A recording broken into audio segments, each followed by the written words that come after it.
Hey, what's up? Welcome to DGen Ed and the market hours update for Wednesday, October 8th. Is it hump day or is it pump day? I'm feeling pretty good about what's going on in the market and wanted to go over a few tickers with you guys. I think I got them organized, so this should be pretty streamlined, but this is going to be a 30-minute stream because I gotta get headed to work. But yeah, I did just want to touch on AMC. Did put out a video last night, as you can see over here, my thoughts on the announcement that there will be a vote for dilution.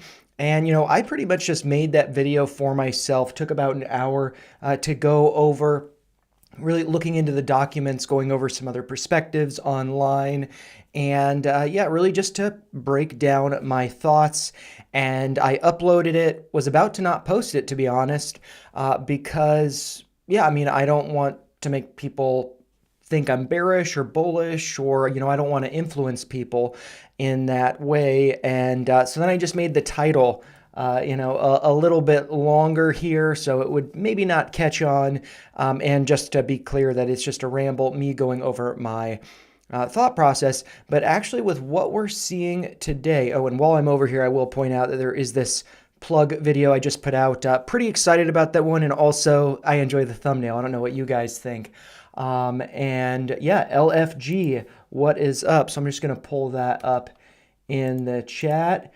So yeah, whatever it is, I'm feeling like we've seen, whether it's AMC, whatever it is, I feel like we've been seeing a little bit of panic, especially in like crypto the past couple days, but I think things could be taken off, so I'm feeling good. But yeah, looking at AMC, I was expecting it to gap down, and to be honest, we did gap down. The close yesterday on October 7th, on Tuesday, was at $2.84, and we opened today actually at 284. It looks like it's down a little bit, but the close from yesterday, 284, today opened at 284. So actually no gap, and if there was a gap, we filled it.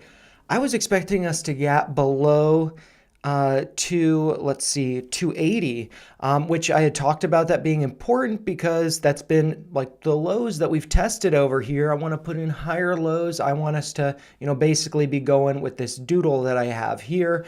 And I checked overnight price action. I might just pull it up in Webull. I think I still got the chart up here.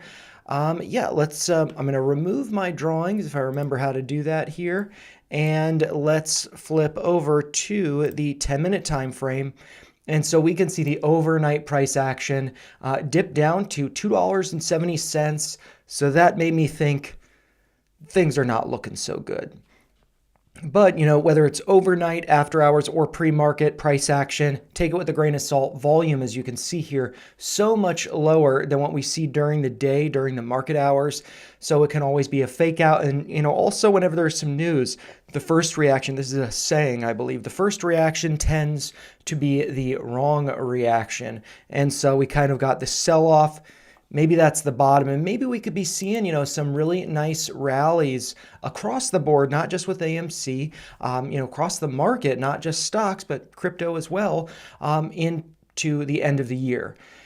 And so I feel like AMC could be set up to get up to at least this yellow line. That's at 326. We want to see closes above that. And in the video from last night, if you don't have time to go over it, it's an hour long, totally cool, I understand.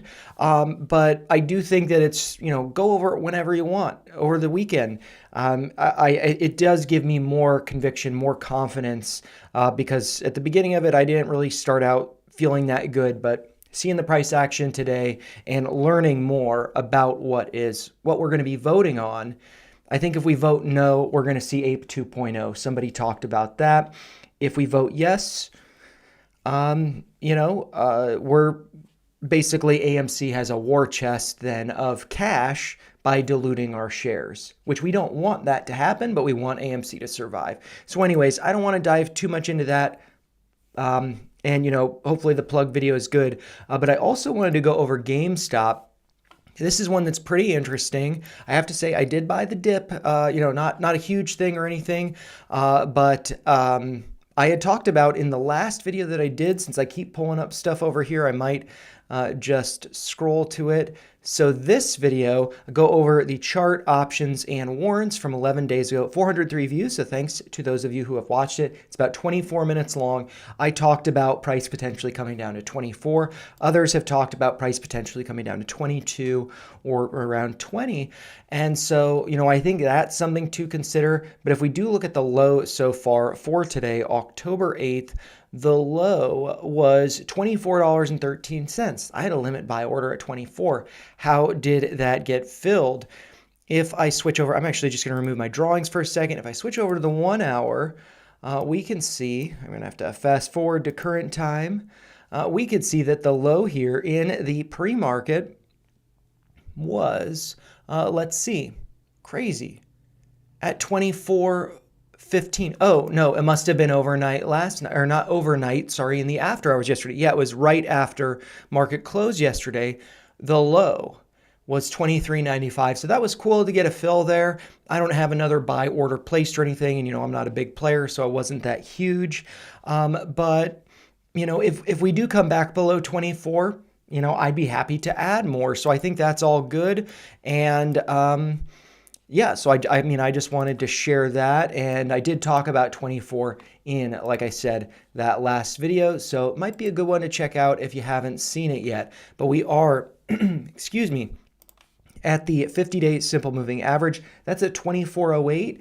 Confluence of levels, the one I talked about, I believe that probably had to do with the 50-day moving average, and then also the 618 here, and that, has been prior resistance. And actually, if I do remove that Fibonacci retracement there, just to clean up the chart, we can see this nice little channel. And also, if I remove that trend line, I have this nice little channel. We're testing the top of it now. Hopefully we bounce back up out of it, but if not, we could be heading to that midpoint. That'd be around 2320, and that is around Roaring Kitty's average, which I do have marked in my other, in Webull, but actually might as well pull it up. I don't know. Sometimes I go on these rants or tangents or whatever. I don't know how much people appreciate them, but yeah, coming over here to GameStop, throwing up the levels. Roaring Kitties, based on his YOLO update from Reddit, 2341.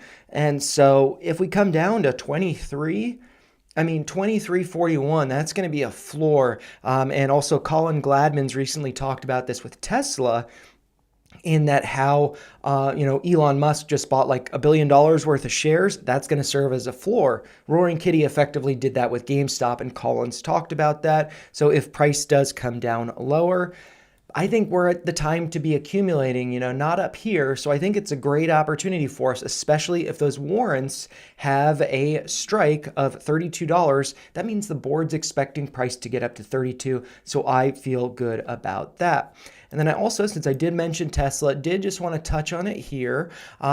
Sounds like, Colin, again, talking about him, was spot on with the more economic versions of some of the Tesla vehicles. Don't have a tweet pulled up about it, so I apologize.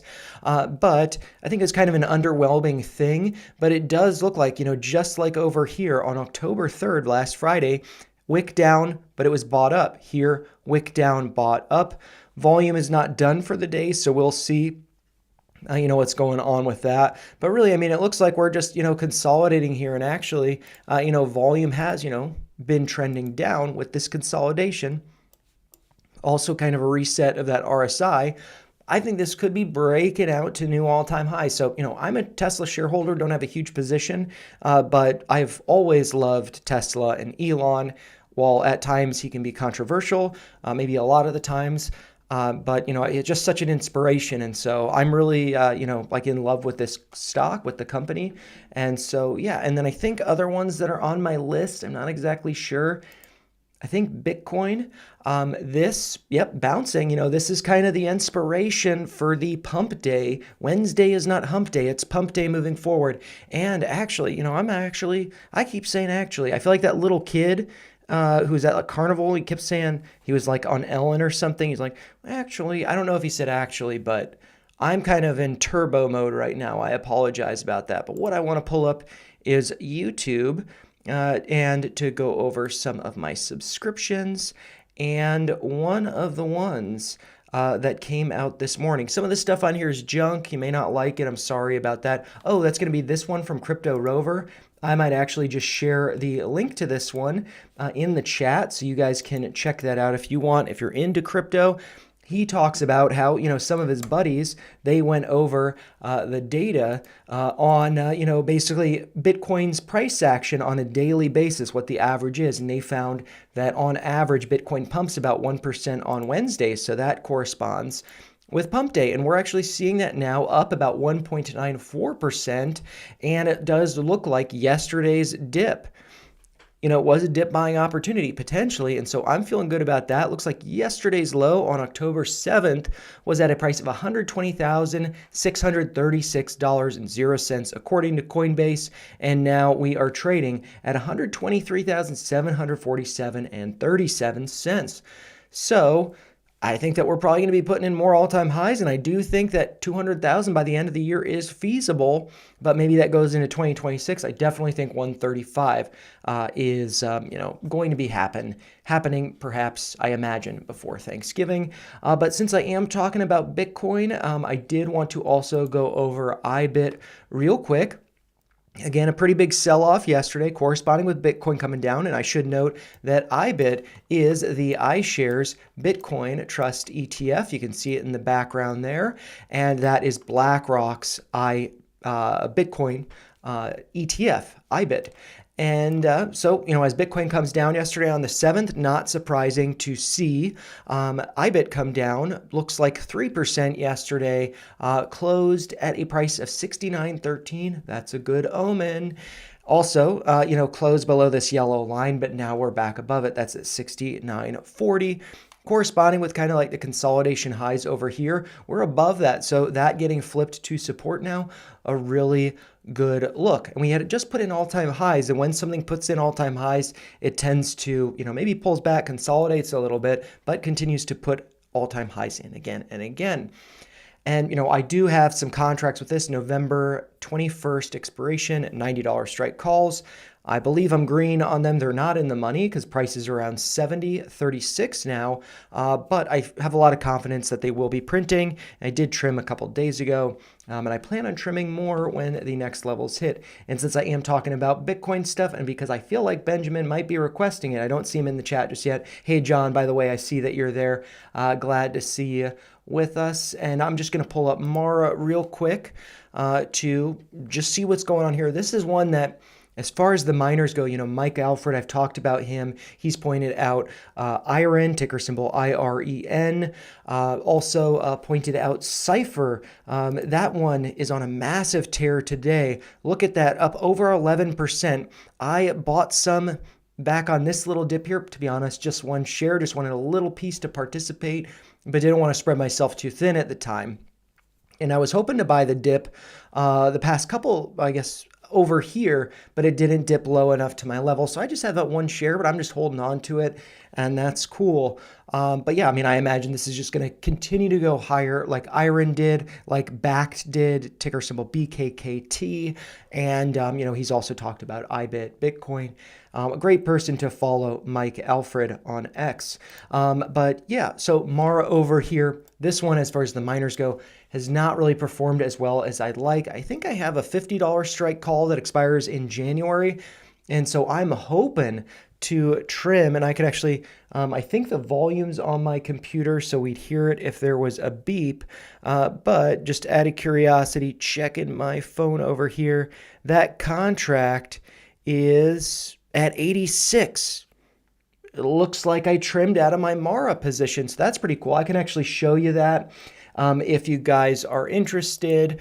Over here, the contracts, I still have 7 of them, but I just want to take some risk off the table. I'm all about taking risk off the table to manage emotions. I could have trimmed this, at 60 and then bought back lower. But what we have over here, price is at 83 cents, so that's great. That's $83 per contract because each contract represents 100 shares.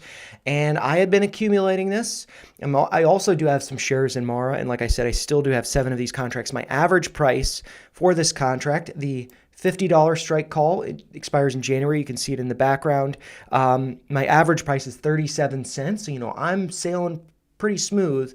And basically, I've sold half of my position at more than 2x, so I can't lose money on this trade at this point. So I got some moon bags. But the way that I got this, 80 cents, why I wanted to trim there, and actually, very interesting, yesterday, what was the high for this contract? 81 cents, but I didn't get a fill. A very good example of just because it goes to your price, you may not get a fill. There's spread, and there needs to be volume. There needs to be a buyer for you to be selling.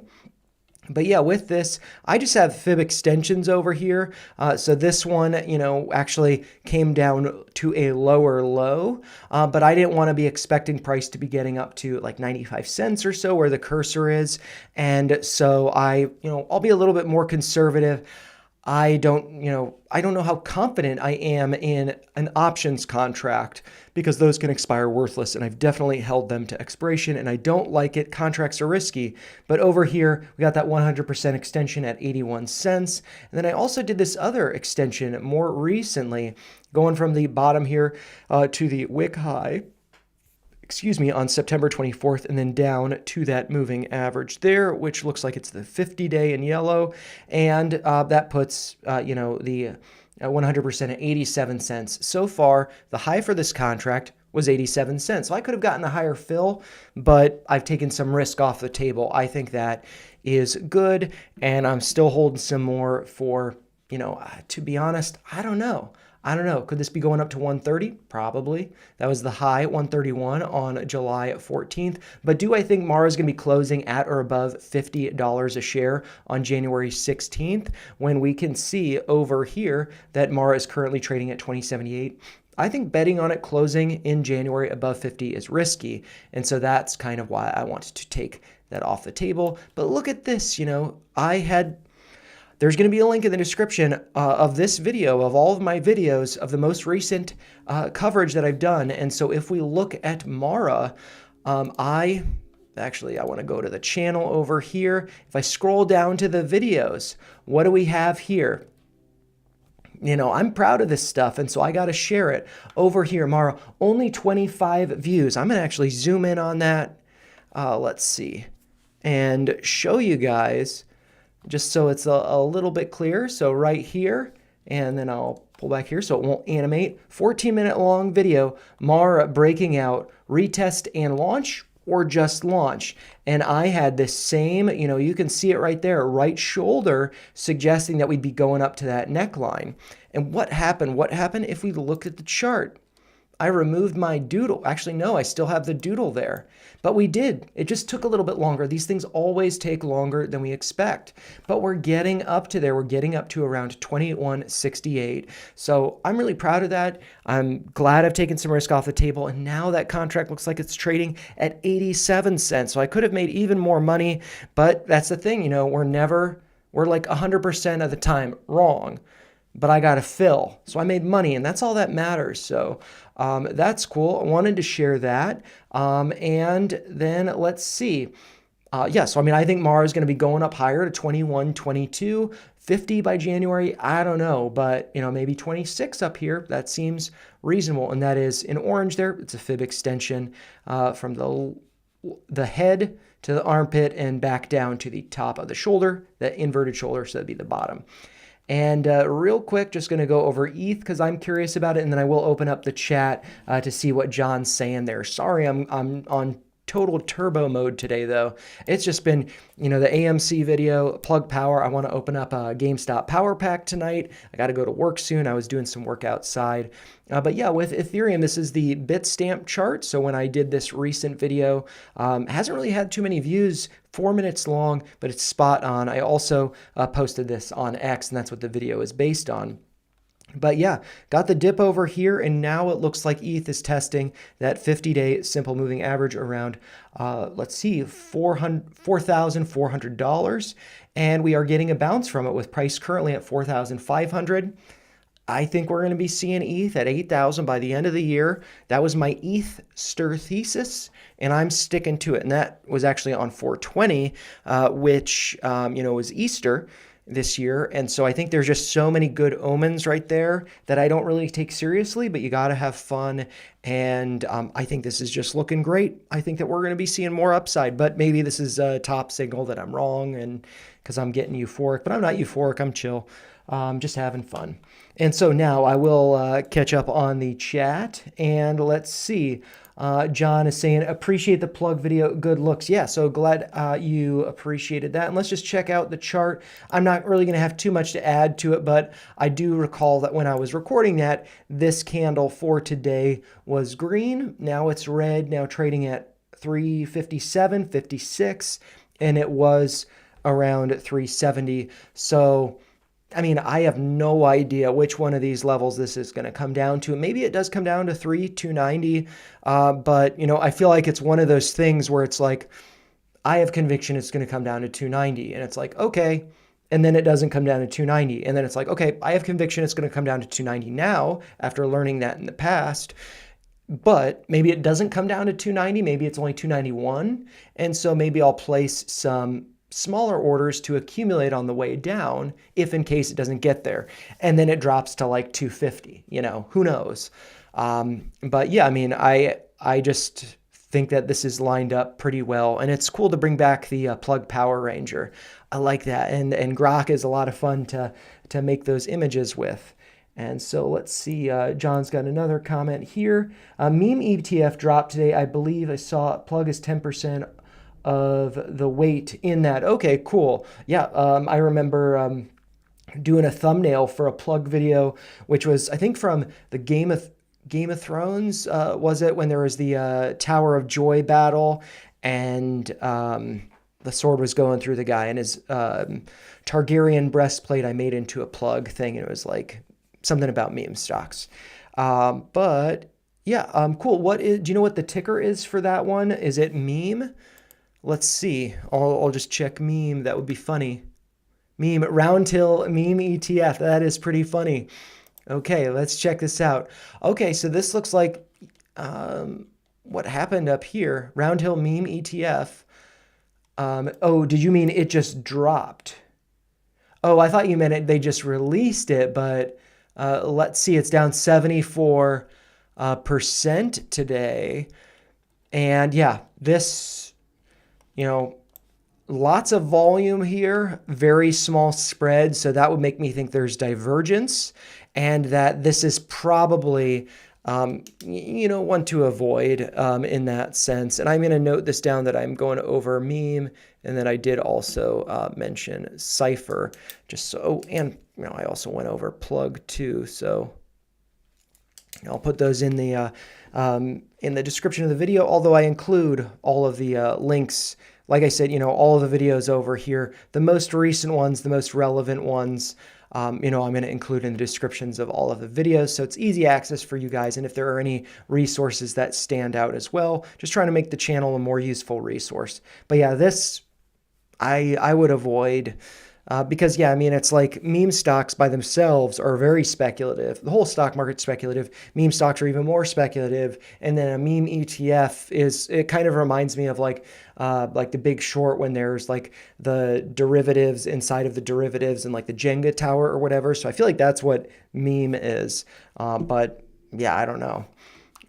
And let's see, John's also got a post here. Do most people expose themselves to Bitcoin, IBIT, and mining stocks? I feel like that's a lot of exposure to crypto. And so I'm not sure, like to all of them. For me, my head has just like really since April I mean, more so since like a year ago, but really a lot of my focus, I guess financially more so, has been since April on crypto. So I've just been leaning there. And so my thought process with Bitcoin, IBIT, mining stocks, whatever it is, my thought process is Bitcoin. I've bought this in the past. I've sold this in the past.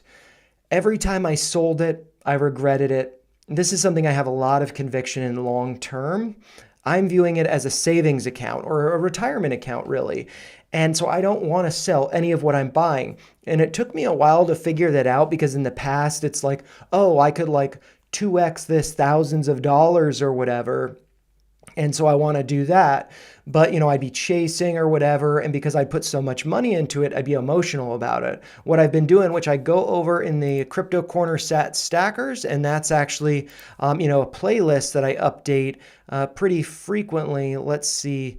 I guess the playlists aren't really organized that well. So created playlist. Yeah, like why this is older stuff. So it's probably because I have that up there. Let's see. I've set it to go there. Anyways, let's go over to the videos tab, and we can see right here, crypto corner, sat stacker, because I'm always trying to stack sats. Stacks is a fraction of Bitcoin. And, these videos are not popular. They get like 35 views, about 2 hours long. I go over 20 different cryptos, just going over my thesis, just stacking daily for a lot of this stuff. And so for me, Bitcoin, like I said, I don't plan on selling it. I figured out daily dollar cost averaging. It's super boring, but it's effective. I now have a larger, basically I'm going to hit my goal for the year, which I didn't expect to hit until next year for my Bitcoin position, which is still not, a huge position.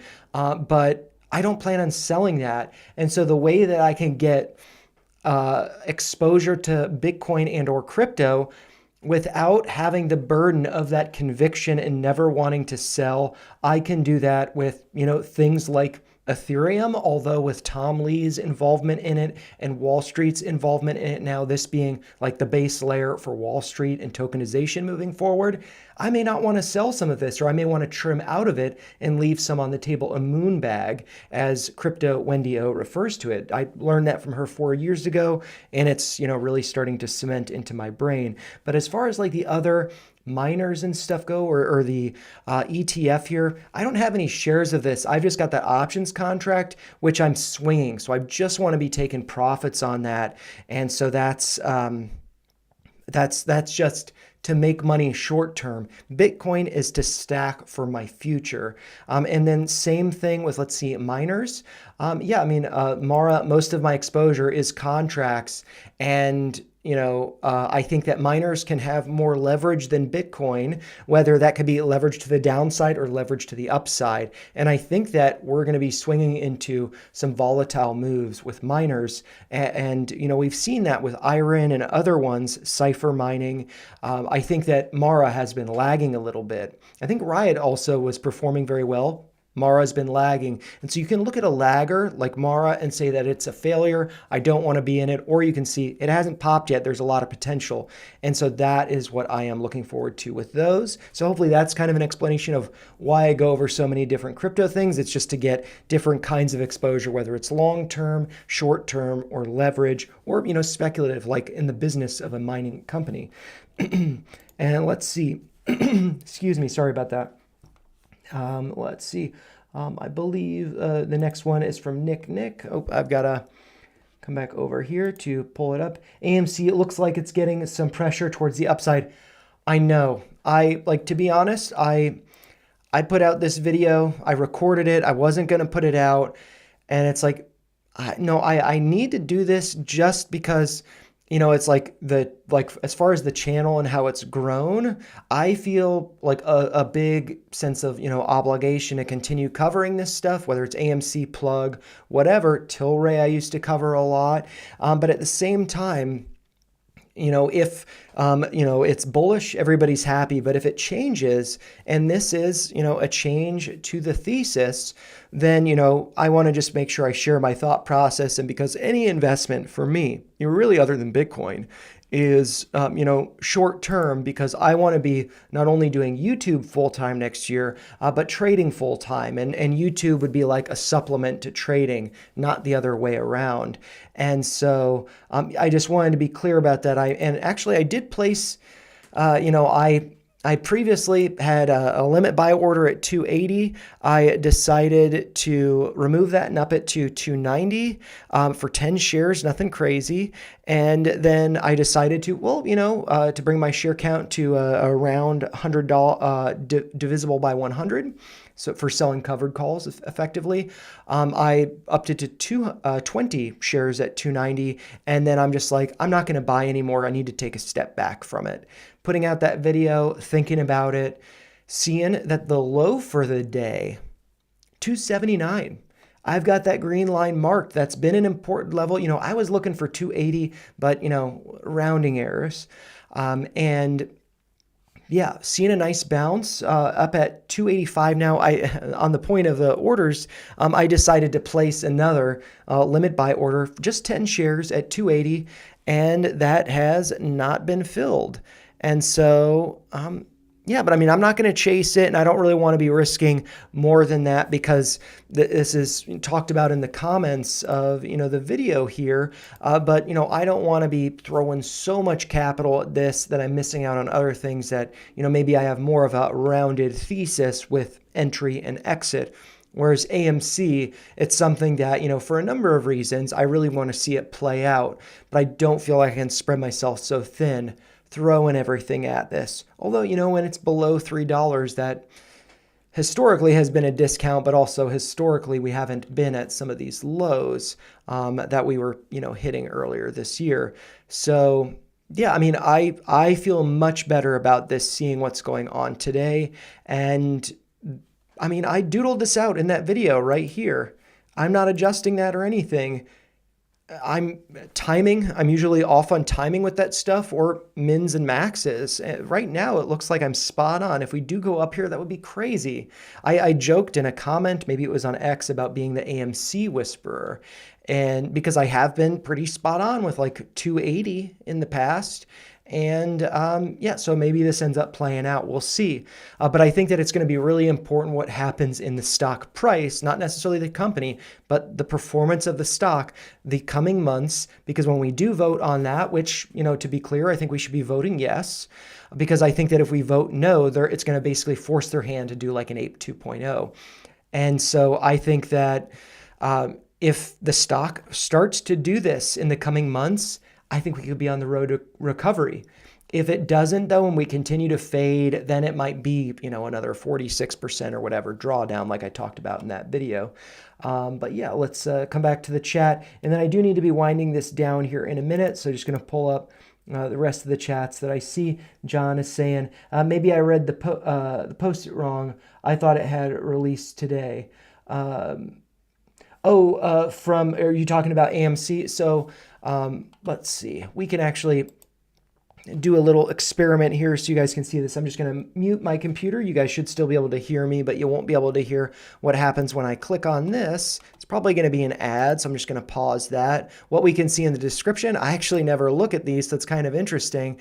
These are, the people and the information that I reference there. And what we could do, and also these are, all of the videos that I've done most recently on these tickers. So if you ever want, like, hey, what did he say in the last AMC video or the last Intel video? It's all right here in the descriptions of the video, so it should be much easier for you guys to access content, go over older stuff. And so what we can see is, this is the information that like Ryan Rigg posted, but from this link, October 7th, 2025 was the posting of that, Schedule 14A.